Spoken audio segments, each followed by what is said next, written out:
Hello everybody, welcome back. Today is another work day on the farm, and today we are going to be looking at the potatoes. These have been in the ground for about 6 weeks or so, and I came in here yesterday. See how that right there is getting up real high? Came through here with a tiller, broke the ground up, getting ready to rake the soil up around the plant. See the difference between over there where I've raked the ground up. The other row I've raked the ground up, rain has washed it away, rotted a little away. So that's what we want to do, is we just want to keep these rows tilled up, keep that soil pulled up to that plant so those potatoes have a way to form. Later on today we're going to be breaking up this over here. I'm really late getting the corn down, really late. Just seems like every weekend we got something going on. I was trying to wait till after the frost, birthday parties, rain, cold front, and just here we are, and I'm running late. I need to come in here and till in between them rows and get all that grass out. Peas and squash are coming up really good. I don't know why these peas are out there on the ground like that. I'm thinking the chickens came out here, and I saw them out here yesterday scratching around. Zucchini has not hardly done anything. Comparison, squash and snap beans, zucchini and snap beans.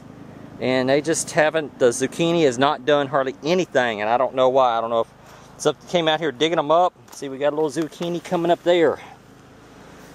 But they just haven't done anything. This row has not done anything compared to this row.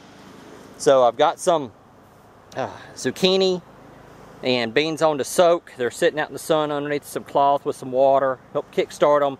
And today we're going to get them in the ground today.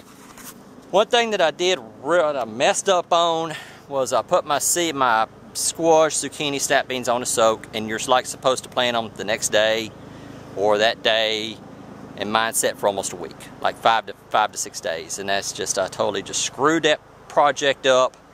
And that's probably, I don't understand why one row soaked at the same time, planted within just a couple of days of each other.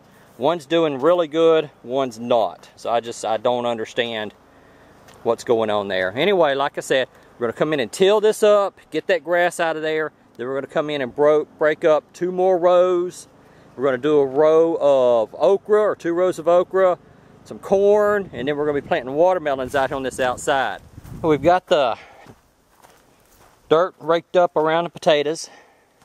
Don't that look a lot nicer with the mounds on there? Just a lot of work. Just a lot of work. Don't that look nice? Except the shed over there, that's still a working project. It's still a work in progress. Now we've got the tomatoes, and we're getting ready to plant okra.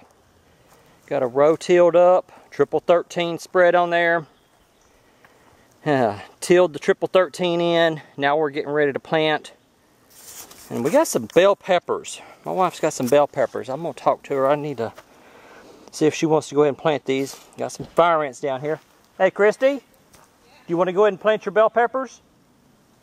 Yeah, I'll real quick. Go ahead. I'll save you a little spot right here for the peppers.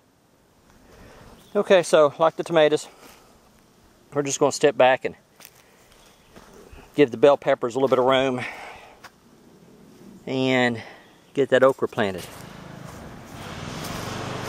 We've had these seeds on the soak now for about 3 hours. See, this is the way you're supposed to do it. I messed up letting them soak for a week. Okra, these are okra seeds right here, for a warm weather crop. They will only sprout or germinate whenever the soil temperature gets above whenever the soil gets above a certain temperature. And as you can see, they are starting to germinate. See how that shell is starting to split open? They've got this hard protective shell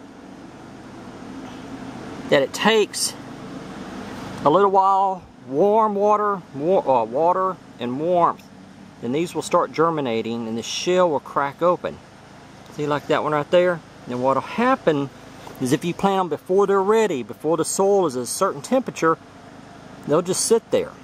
And that's one of the things about okra, is they'll just sit in the ground with this hard protective shell on them. See how that one right there? Starting to come out. until the soil reaches a certain temperature, and then they'll come on out. And I've got some zucchini seeds. I don't know if something pulled them up and ate them, but I've got some zucchini, contender bush, yellow dent field corn, and some G90 sweet corn, and some watermelons. And we're going to go ahead and take this okra and put it down and get it planted. We got the okra planted, and well, these are bell peppers. That's bell pepper. My wife poured, they were starting to wilt. Poured some water on them. Bell pepper, bell pepper, bell pepper, bell pepper, and I started my okra over there so that the tomatoes would get plenty of sunlight. And so it's just, then I realized that, hey, I don't want to shade the bell pepper, so now I got to start my corn back here, and I'm really getting a late start on this corn. Really getting a late start. It's my fault. So let's review.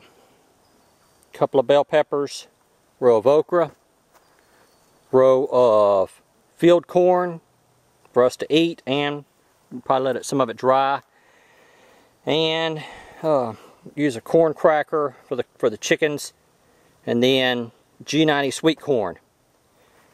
The only thing in here that I'm going to be able to pretty much save the seeds for is going to be the okra. The beans, I've got 2 types of beans planted, so they will cross-pollinate. I've got 2 types of corn planted, they'll cross-pollinate. I've got the potatoes, I can save those for next year. Tomatoes, they're already hybrids, plus they're going to probably cross-pollinate. Not going to be able to save the seeds off of that. This was if this was a planting for a real crap hits the fan situation, I would have planted 1 type of bean, either squash or zucchini, but not both side by side because they will cross-pollinate. Or I would have planted beans and zucchini here, and then in another field planted the squash and something else, so they cannot cross-pollinate. Alright guys and gals, that's it, and I'll keep y'all updated later. Bye.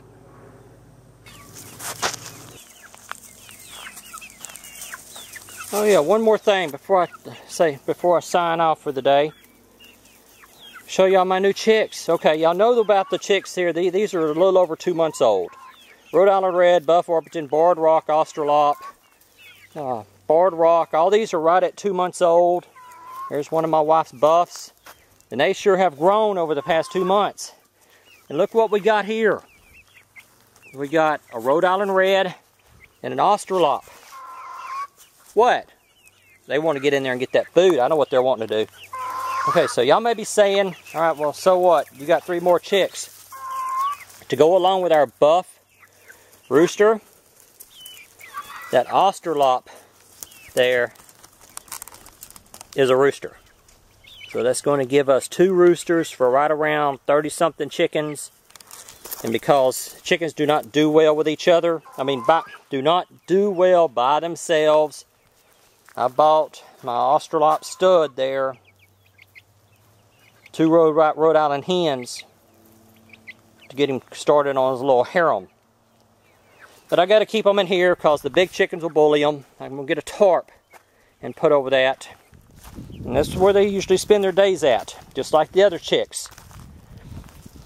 So this run that we built to go on the end of the chicken house a couple of years ago, it's working out real well. Keeps the bigger chickens from bullying the little ones. Gives the little ones somewhere safe. Keep hawks away from them. Oh yeah, speaking of hawks, I lost a Rhode Island Red hen. All the feathers. It was one of my small ones. I had 6 Rhode Island Red chicks, 2 months old, and now all I've got is 5.